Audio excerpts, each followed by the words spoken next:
The hot summer months once again bring the risk of bushfire in many parts of Australia. While the major concern in any bushfire season is protecting life and property, after the heat has faded comes another issue that influences the ability of people to recover from their losses, and that is insurance.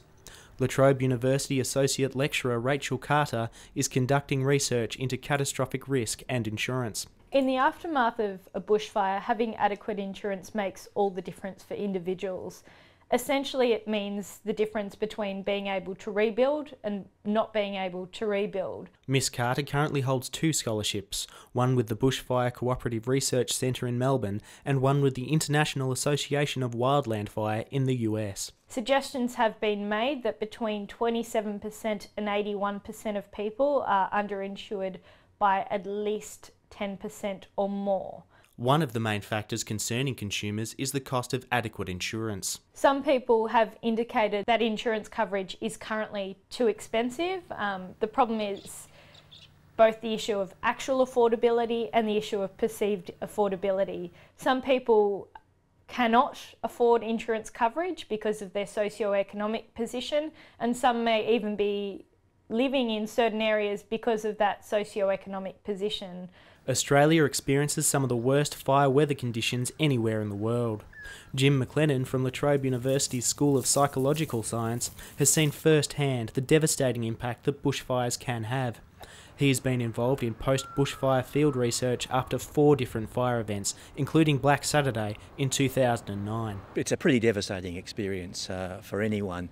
And in the best possible scenario, of course, the householder has got adequate house insurance and adequate contents insurance, so that the financial aspect is not of primary concern.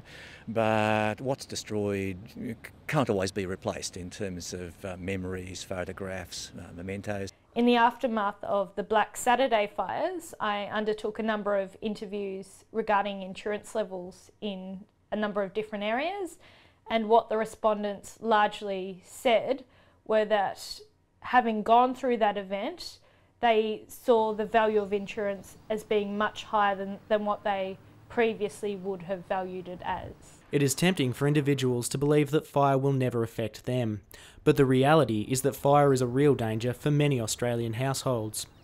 And while we have some of the best equipped firefighting agencies in the world, not all properties can be protected by the authorities. These are early days following our latest set of interviews in Tasmania, but very few people had specifically and deliberately prepared their home to increase the chances of it surviving in case of a bushfire attack. I interviewed 22 householders. Only one of those had, thoughtfully and deliberately prepared his home to resist bushfire, or whether he was there to actively defend it or not. It is also important to ensure that if a property is impacted by fire, economic recovery is possible.